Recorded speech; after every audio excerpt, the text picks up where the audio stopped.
Have you ever wondered why people spend money they don't have on lottery tickets they'll never win?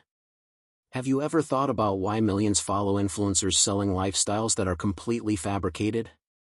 This video will fundamentally change how you see desire, reality, and the dark art of selling dreams instead of truth. By the end of this journey, you will understand one of the most powerful psychological truths about human nature: people don't want reality, they want fantasy, and whoever provides the most compelling fantasy controls hearts, minds, and wallets. The ancient world understood this principle deeply.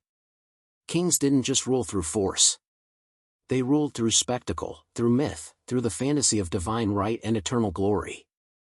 The Roman emperors gave the people bread and circuses, understanding that the fantasy of entertainment was more powerful than the reality of governance.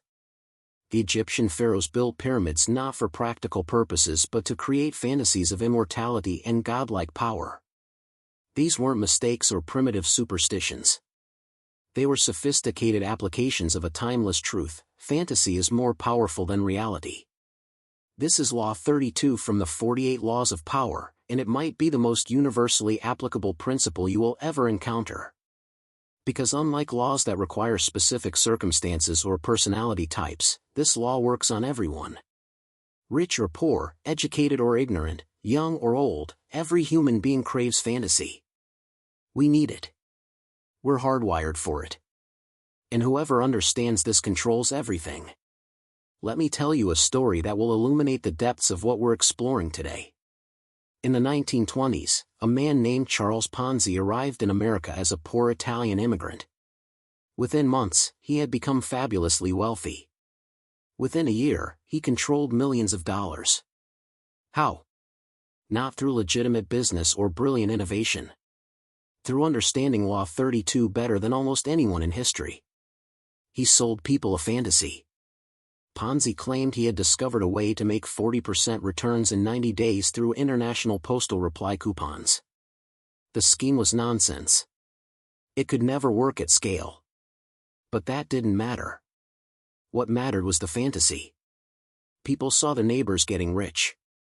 They saw Ponzi living in a mansion, wearing expensive suits, radiating confidence and success. He was selling them the fantasy that they too could become wealthy effortlessly, that they had discovered a secret the rest of the world didn't know, that their ship had finally come in. Thousands of people gave him their life savings. They ignored warnings from financial experts. They dismissed obvious red flags. Why? Because the fantasy was too appealing to resist.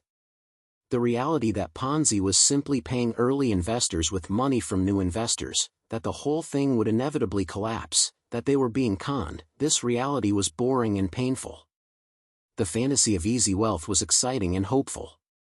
Given the choice between painful reality and beautiful fantasy, humans choose fantasy almost every time. Now here's the twist that will sound cynical but is absolutely true: people want to be deceived. They're not passive victims of manipulation. They're active participants in their own fantasy. They want to believe. They need to believe. And they'll attack anyone who threatens to shatter their illusions.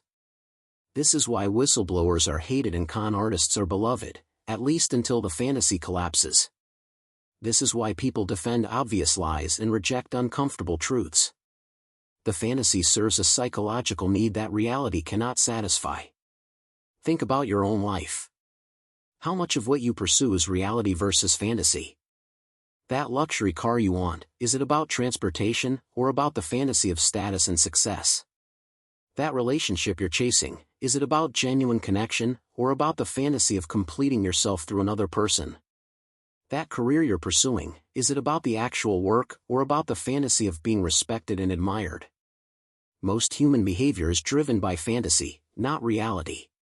We're constantly chasing images in our heads rather than dealing with what's actually in front of us. This is not a weakness. This is fundamental human psychology. Our brains evolved to simulate possibilities, to imagine futures, to create mental models of how things could be. This capacity for imagination is what allowed humans to dominate Earth. We could envision what didn't yet exist and work to create it. But this same capacity makes us vulnerable to those who can craft compelling fantasies that hijack our imagination for their purposes. Let's bring this into the modern world, because Law 32 is more powerful today than ever before. Consider the entire influencer economy. What are influencers selling? Not products, really. They're selling fantasies. The fantasy that you too can live a glamorous life. The fantasy that you're just one purchase away from being happy. The fantasy that somewhere out there, people are living perfect lives full of beauty, adventure, and joy, and you can join them if you just follow the right account, buy the right product, adopt the right lifestyle. Every Instagram post is a carefully constructed fantasy. The perfect lighting, the ideal angle, the curated moment that suggests a life of constant perfection. People know intellectually that this isn't real. They know these images are staged and edited. But emotionally, the fantasy is irresistible. They scroll through these fantasies for hours, comparing their messy reality to other people's polished fiction, feeling inadequate, and buying products in hopes of closing the gap. The influencer isn't lying exactly. They're providing a service, the fantasy that a better life is possible. Or consider how modern marketing works. Companies don't sell products anymore. They sell lifestyles, identities, fantasies. Apple doesn't sell phones. They sell the fantasy of being creative, innovative, and part of an exclusive club of sophisticated people. Nike doesn't sell shoes. They sell the fantasy that you're an athlete, a warrior, someone who doesn't quit. Coca-Cola doesn't sell sugar water. They sell the fantasy of happiness, togetherness, and refreshment. The actual product is almost irrelevant. What matters is the fantasy associated with it. This is why branding is worth billions. A branded product and a generic product might be identical in objective quality. But the branded product comes wrapped in fantasy, and people will pay enormous premiums for that fantasy. They're not stupid. They're human. The fantasy adds real value by making them feel a certain way, by allowing them to participate in a story bigger than themselves, by giving meaning to an otherwise mundane transaction. Now let me explain this through an analogy that will make everything crystal clear. Think about movies. When you watch a movie, you know it's not real. You know those are actors on a set following a script. You know the explosions are CGI and the emotions are performed. But for 2 hours, you willingly suspend disbelief. You enter the fantasy. You laugh, cry, feel fear and joy based on something you know is completely fabricated. And you pay money for this privilege. You're literally paying to be deceived, and you're grateful for it. This is the human condition. We need fantasy. Reality is often boring, painful, and disappointing. Fantasy gives us hope, excitement, and meaning. The person who can provide compelling fantasies has power over us because they're satisfying a deep psychological need. They're not our enemy. They're providing a service we desperately want.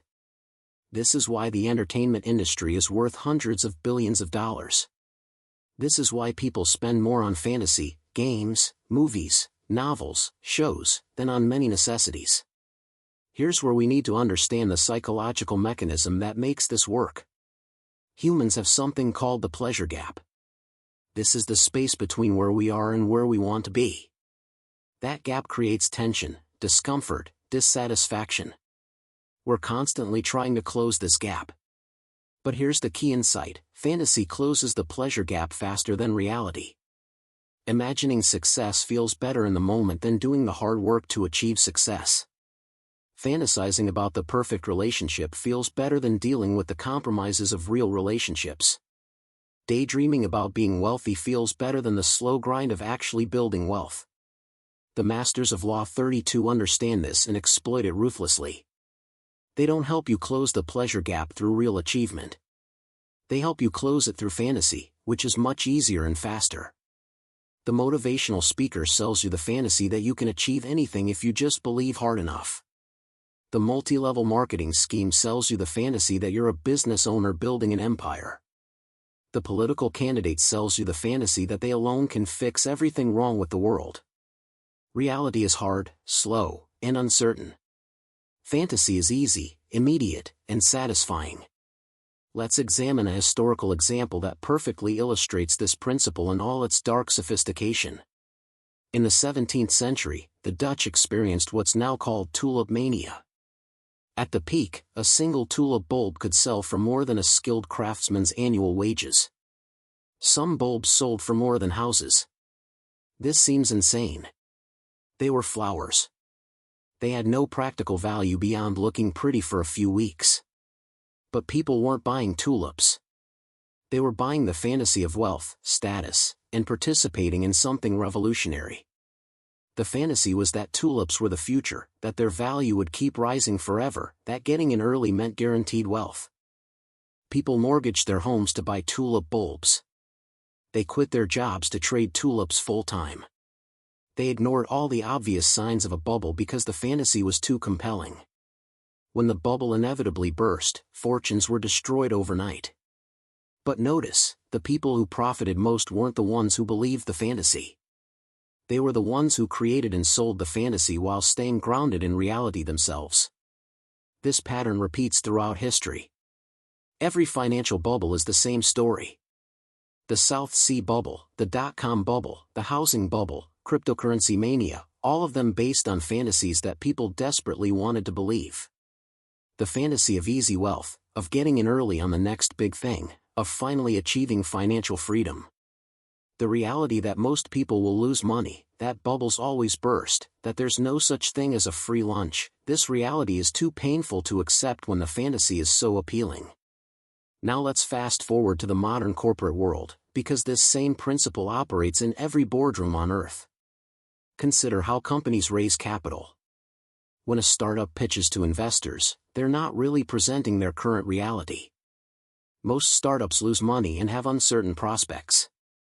What they're presenting is a fantasy of future potential. They paint pictures of massive markets, revolutionary technologies, and exponential growth. They sell the fantasy that this could be the next Google or Amazon, that getting in now means hundredfold returns. Smart investors know most startups will fail. But they invest in the fantasy because occasionally, very rarely, the fantasy becomes reality, and those rare successes pay for all the failures. The startup founder who can tell the most compelling story, who can paint the most vivid fantasy of future success, gets funded even if their actual business makes no sense. We saw this in the WeWork saga. The company was just subletting office space at a loss. But Adam Neumann sold a fantasy of community, of changing how people work, of being a tech company rather than a real estate company.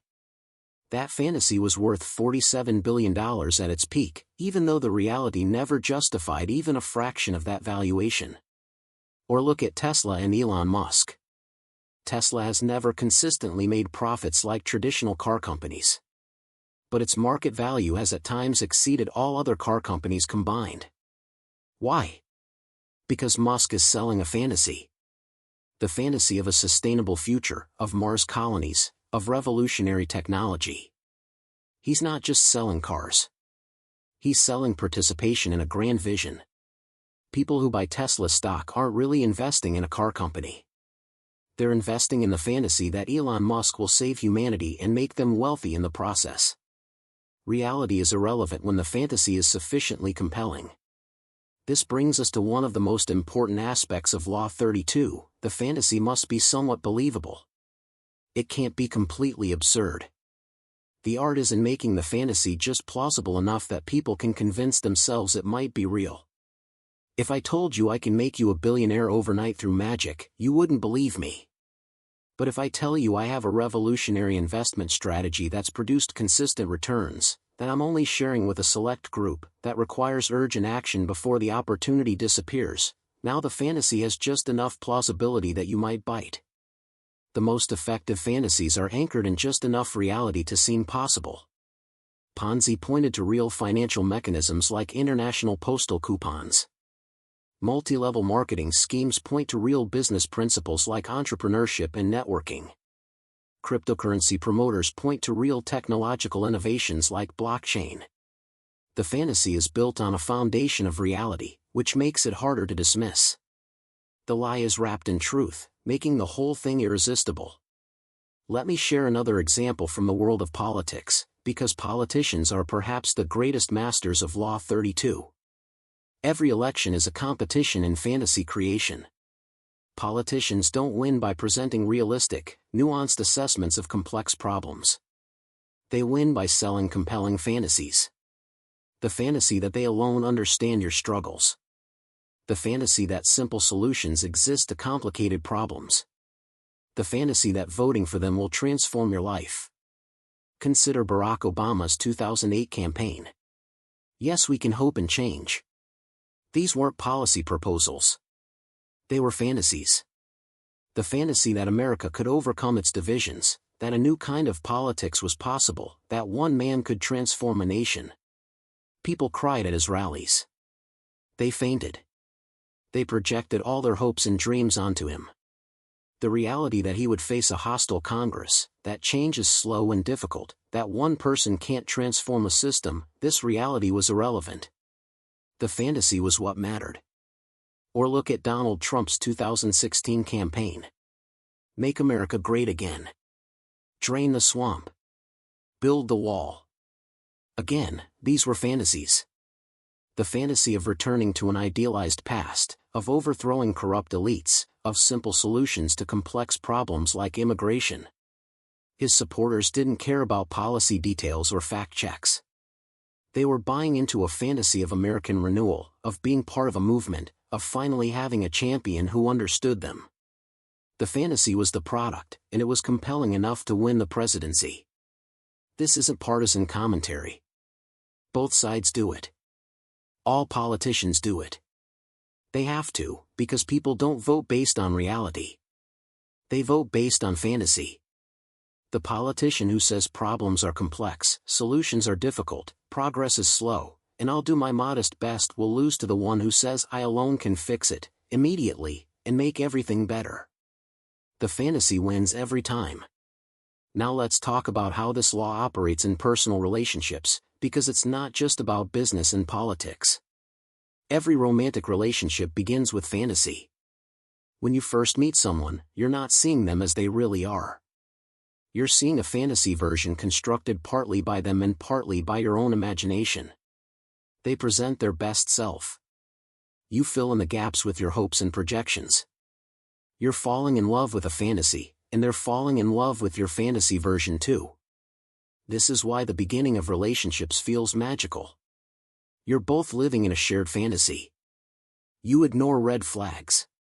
You overlook incompatibilities. You believe this person completes you, understands you perfectly, will make you happy forever. The reality that they're a flawed human being with their own issues, that relationships require work, that no one can complete you or fix you, this reality threatens the fantasy, so you ignore it. The relationships that last are the ones where people can gradually transition from fantasy to reality without destroying the bond. Where they can see each other's actual selves and choose to stay anyway.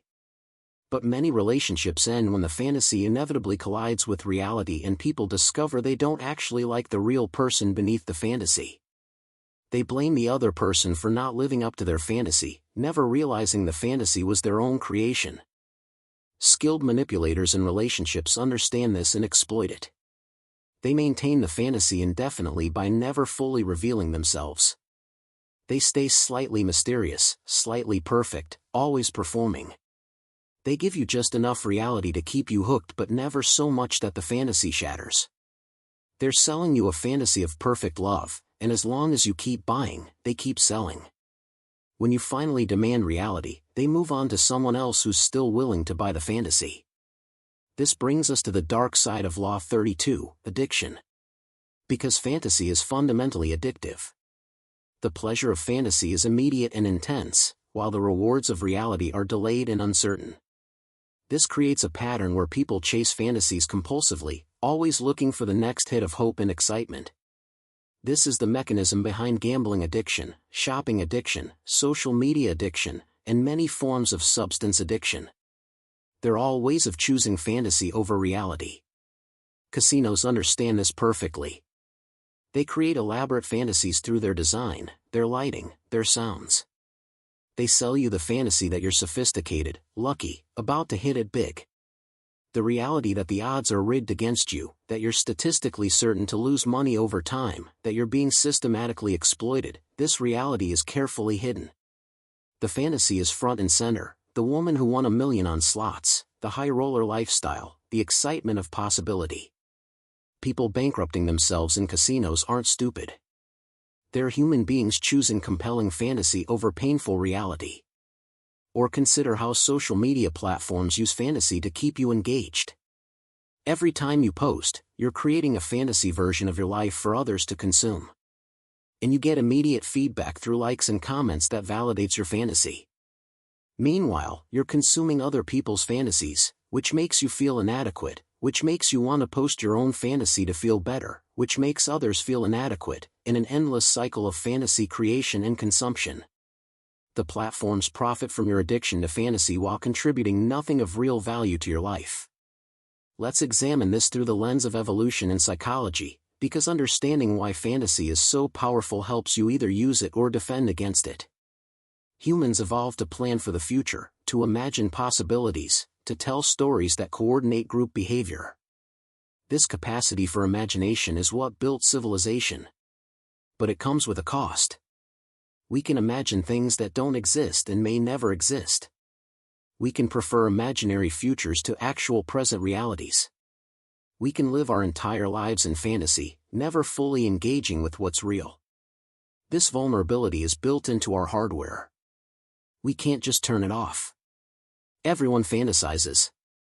The question is whether you're aware of it and using it consciously, or whether you're being used by those who understand your need for fantasy better than you do. The person who recognizes their own susceptibility to fantasy can protect themselves from exploitation while using fantasy constructively, to motivate themselves, to envision possibilities, to make reality more bearable.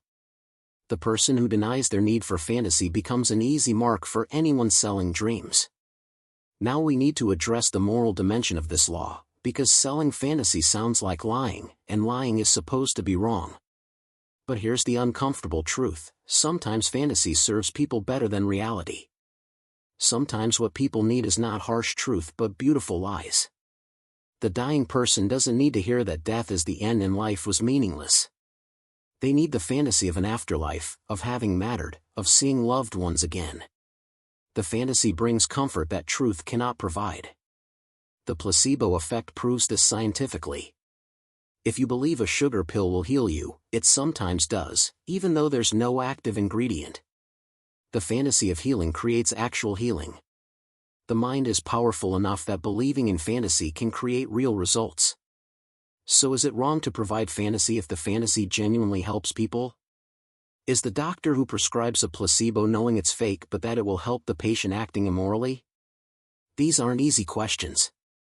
The line between helpful fantasy and harmful deception is blurry and situational. Selling someone a fantasy that motivates them to work hard and eventually create reality might be beneficial. Selling someone a fantasy that prevents them from dealing with necessary realities might be harmful. Selling terminal cancer patients false hope through fake treatments is clearly evil. But selling people inspirational fantasies that help them cope with difficult realities might be compassionate. The ethics depend on intention, context, and consequences. What's clear is that you cannot eliminate fantasy from human experience. The question is only what fantasies people will consume and who will provide them. If you refuse to provide fantasy because you believe only harsh truth is moral, someone else will provide fantasy instead, and they may not have good intentions.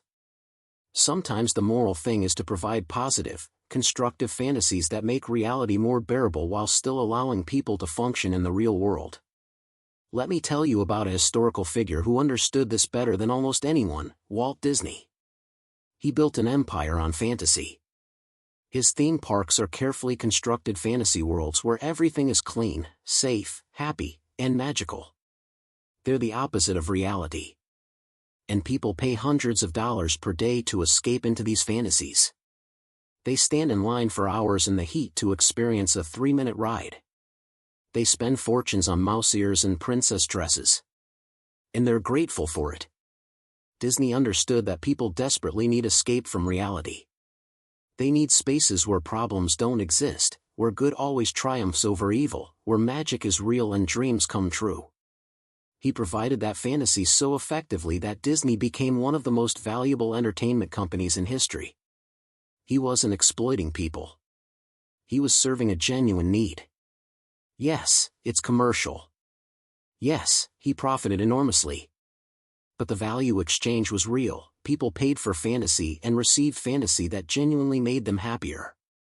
This is the positive application of Law 32, providing fantasies that enhance life rather than replacing it. Entertainment, art, inspiration, motivation, these are all forms of constructive fantasy. They give people hope, joy, and meaning. They make reality more bearable by providing contrast and escape. The person who can create these positive fantasies while still helping people stay grounded in reality when necessary is using the law ethically. Now let's examine how different industries use Law 32 to drive their business models. The beauty industry sells the fantasy of transformation. Not just that you'll look better, but that looking better will make you happier, more confident, more successful, more loved. Every cosmetics ad is selling this fantasy. The reality is that external appearance has limited impact on genuine well-being. But the fantasy is irresistible, especially to people who are unhappy and looking for solutions. The fitness industry sells similar fantasies. Not just that exercise is healthy, but that getting fit will transform your life. That you'll gain confidence, attract partners, command respect, finally feel good about yourself. The before and after photos aren't just showing physical change. They're showing fantasy transformation from unhappy to happy, from insecure to confident, from failure to success. The reality is that many fit people are still unhappy and many unfit people are content. But the fantasy that fitness equals happiness drives a $100 billion industry. The education industry sells the fantasy of knowledge leading to success. Go to college and you'll get a good job, earn good money, live a good life. The reality is much more complicated. Many people with degrees struggle financially while some dropouts become billionaires. Education has value, but it doesn't guarantee success. Yet the fantasy persists because it's comforting. It suggests a clear path: work hard in school, get your degree, and life will work out. Reality is messy, but the fantasy is reassuring. The self-help industry might be the purest distillation of Law 32. It exists almost entirely to sell fantasies of personal transformation. Every self-help book promises that you're just one insight, one technique, one mindset shift away from the life you want. The reality is that meaningful change requires years of hard work, therapy, luck, and favorable circumstances. But selling that reality doesn't work. Selling the fantasy that transformation is easy and accessible creates bestsellers and millionaire gurus. Consider Tony Robbins. He's built a fortune selling the fantasy that you can achieve anything if you just unlock your potential, walk on hot coals, and adopt the right psychology. Does his advice help some people? Probably. But what he's really selling is the fantasy of empowerment, of taking control, of being limitless. People pay thousands to attend his seminars not because the content is uniquely valuable but because they want to believe in the fantasy he's selling. They want to feel powerful and capable, even if just for a weekend. This brings us to perhaps the most important practical application of Law 32, how to use it effectively without being evil. The key is to sell fantasies that point toward reality rather than away from it. Sell the fantasy of what's possible, but make achieving it require real work in the real world. Inspire people with visions of better futures, but equip them with practical tools to move toward those futures. Create hope without creating delusion. The ethical marketer sells you a fantasy of how a product might improve your life, but the product actually delivers real value. The ethical politician sells you a fantasy of a better society, but then works genuinely to create policy that moves toward it. The ethical teacher sells you the fantasy that you can learn and grow, then provides real education that enables that growth. The fantasy attracts attention and creates motivation. The reality delivers actual value. This is how you use Law 32 constructively. The unethical application is when you sell fantasies that can never become reality, that actively prevent people from dealing with reality, or that exploit vulnerable people's desperate need for hope. Selling fake cancer cures to dying people. Selling get-rich-quick schemes to struggling families. Selling political fantasies that divide people and prevent real solutions. These are evil uses of the law because they take people's money, time, and hope while giving nothing real in return. Now let's talk about how to defend yourself against those who use this law against you. The first defense is awareness. Recognize that you're susceptible to fantasy. Everyone is. The person who thinks they're immune is the easiest mark. When someone is selling you something, ask yourself, what fantasy are they selling me? How is this making me feel? Am I being sold a fantasy or a reality? The second defense is to distinguish between helpful fantasy and harmful fantasy. Fantasy that motivates you to take real action in the real world is helpful. Fantasy that replaces action is harmful. If the fantasy of being fit motivates you to exercise, that's good. If it leads you to just daydream about being fit while doing nothing, that's bad. If the fantasy of wealth motivates you to work hard and invest wisely, that's good. If it leads you to buy lottery tickets and ignore financial reality, that's bad. The third defense is to maintain a clear separation between fantasy and reality in your own mind. Enjoy fantasies. Use them. Benefit from them. But always know which is which. Watch the movie and enjoy the fantasy, but don't confuse it with reality. Listen to the motivational speaker and feel inspired, but don't believe transformation is as easy as they make it sound. Buy the product if you want it, but don't believe the lifestyle fantasy in the advertisement is real or achievable through purchase. The fourth defense is to be especially wary when you're vulnerable. When you're desperate, lonely, scared, or hurting, you're most susceptible to fantasy. This is when scammers strike. This is when cults recruit. This is when bad decisions happen. If you're aware of your vulnerability, you can protect yourself by slowing down, consulting others, and insisting on reality checks before making decisions based on attractive fantasies. Let me share a modern example that demonstrates both the power and the danger of Law 32. The cryptocurrency boom of the 2010s was pure fantasy selling.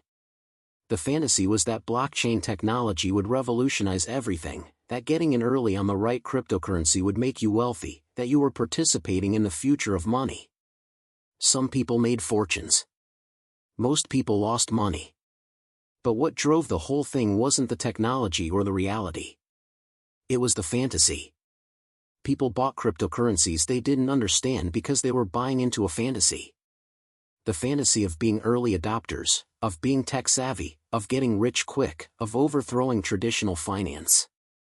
The reality that most cryptocurrencies were worthless, that the technology had limited practical applications, that volatility made them terrible as actual currency, this reality didn't matter. The fantasy was too compelling. And the people who profited most weren't the true believers. They were the ones selling the fantasy while staying grounded in reality themselves. Or consider the Fyre Festival disaster. Billy McFarland sold a fantasy of a luxury music festival on a private island, attended by models and influencers, the ultimate exclusive experience. He used social media influencers to spread the fantasy. People paid thousands of dollars for tickets. When they arrived, they found disaster: FEMA tents instead of luxury villas, cheese sandwiches instead of gourmet food, chaos instead of organization. The festival was a catastrophic fraud. But here's what's interesting: people wanted to believe so badly that they ignored obvious warning signs. The fantasy was too appealing to question. They wanted to believe they were part of an exclusive, amazing event. They wanted to believe they'd found the experience of a lifetime.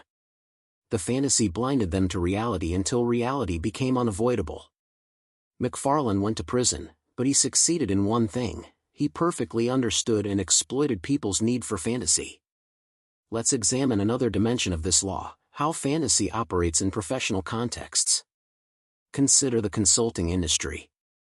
Management consultants are paid enormous sums to tell companies what to do. Often, the company's own employees already know what needs to be done. So why pay consultants? Because consultants sell a fantasy. The fantasy that there are secret strategies that only experts know. The fantasy that transformation is possible through the right framework or methodology.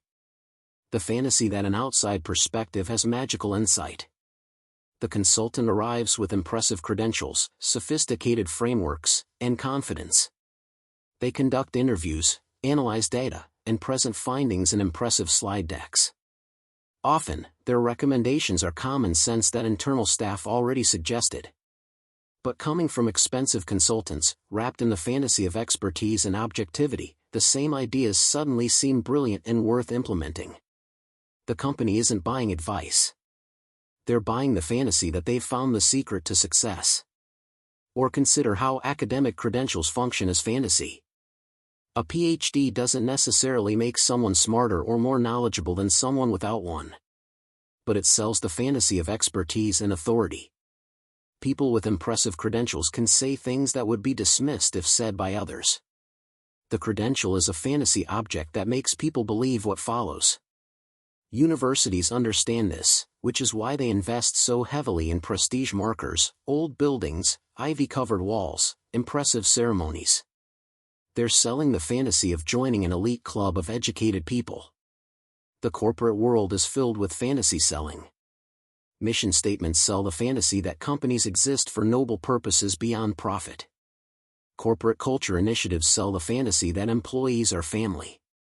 Leadership development programs sell the fantasy that anyone can become a great leader through training. These fantasies serve organizational purposes by creating meaning, motivation, and cohesion.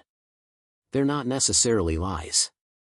They're useful fictions that make organizations function better.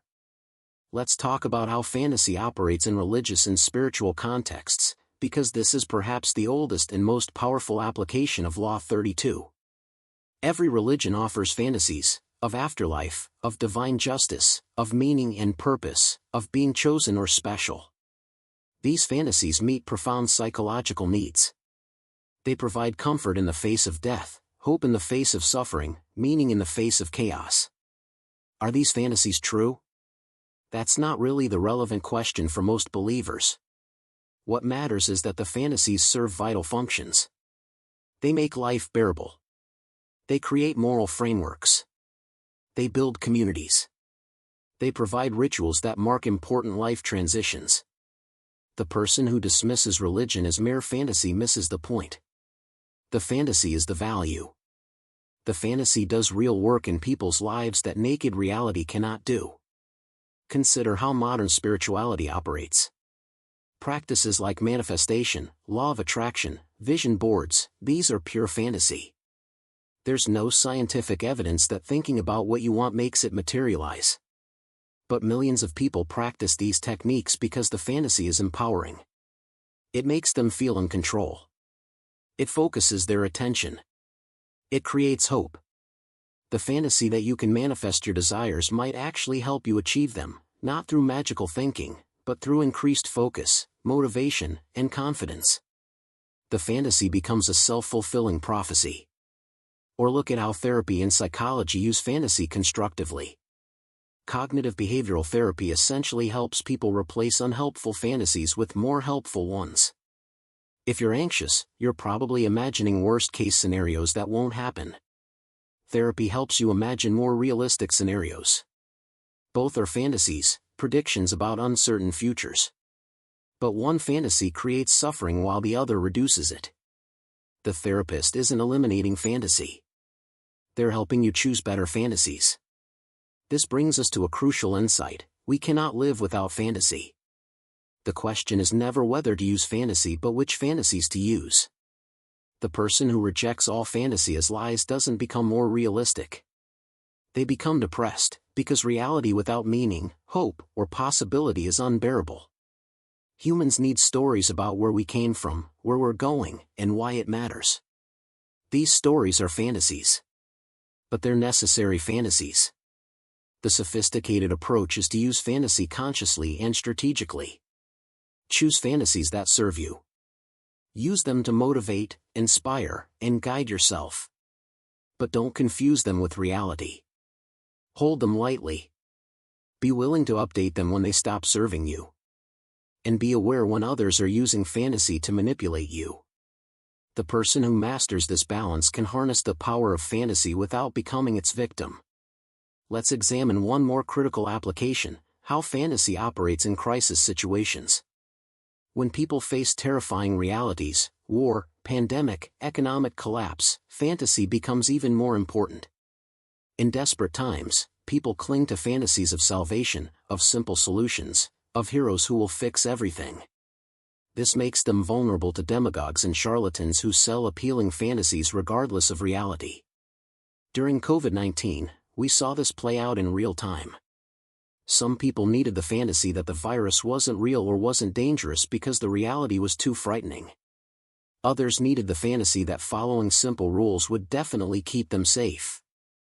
Still others needed the fantasy that a political leader or scientific breakthrough would quickly end the crisis. These competing fantasies created massive social conflict because people were defending their psychological coping mechanisms, not arguing about facts. The person who understands Law 32 recognizes that during crisis, people's need for fantasy intensifies.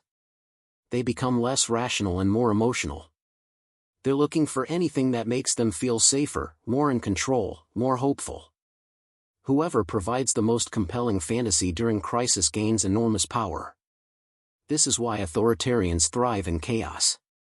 They offer simple, appealing fantasies while others struggle with complex realities. So what do you do with this knowledge? This is the question you should be grappling with now. Because once you understand Law 32, once you see how thoroughly fantasy shapes human behavior, you face a choice. You can use this power to achieve your goals, influence others, and build success. You can ignore it and watch others use it around you and on you. Or you can try to fight against it, insisting on reality in a world that prefers fantasy. Each path has its costs and benefits. Each reflects different values and priorities. What's undeniable is that fantasy is fundamental to human experience. We're storytelling creatures who live as much in our imaginations as in reality. This isn't a flaw to be corrected. It's a feature to be understood and engaged with thoughtfully. The person who understands this deeply, who can work with human nature rather than against it, who can provide meaningful fantasies while still helping people stay grounded in reality when necessary, that person has mastered one of the most powerful laws of human behavior. Let me share one final story that encapsulates everything we've explored. In the early 1900s, there was a man named Emile who developed a therapeutic technique based on autosuggestion. He had patients repeat to themselves, every day, in every way, I am getting better and better. This was pure fantasy. Repeating a phrase doesn't magically improve your life. But thousands of people reported genuine improvements in health, mood, and circumstances. Was Ku a fraud? Or was he a healer? The answer is both and neither. He understood that fantasy, properly directed, can create real change. The mind is powerful enough that believing you're improving can actually cause improvement. He wasn't lying to people. He was giving them a tool, a fantasy, that genuinely helped them. The fantasy that you're getting better might make you behave in ways that actually make you better. The fantasy becomes reality through its own power. This is the deepest truth of Law 32, the line between fantasy and reality is blurrier than we think. Fantasy shapes reality. Reality is always filtered through fantasy. We cannot separate them completely. The person who masters this law understands that we live in a world where both are constantly interacting, where the stories we tell shape the lives we live, where believing in possibility can create possibility. This is Law 32, play to people's fantasies. Master it, and you can inspire, motivate, and influence almost anyone. Understand it, and you can protect yourself from manipulation while benefiting from constructive fantasy. Ignore it, and you'll be puzzled why truth-telling doesn't work, why the best product doesn't always win, why people make seemingly irrational choices. Because in the end, people don't want truth. They want meaning. They don't want reality. They want hope. They don't want facts. They want stories. And whoever provides the best story, the most compelling fantasy, the most beautiful dream, wins hearts, minds, and everything that comes with them. Welcome to the uncomfortable truth that fantasy is more powerful than reality. Welcome to the recognition that we're all living partly in dreams. What you do with this knowledge, how you balance fantasy and reality in your own life, how you use or resist this law, these choices will determine not just your success but your integrity. The fantasies you choose to believe, create, and sell will shape your destiny and the destinies of those around you. Choose them wisely. Use them consciously. And never forget that you too are living in fantasy, because being human means being a dreamer as much as a thinker.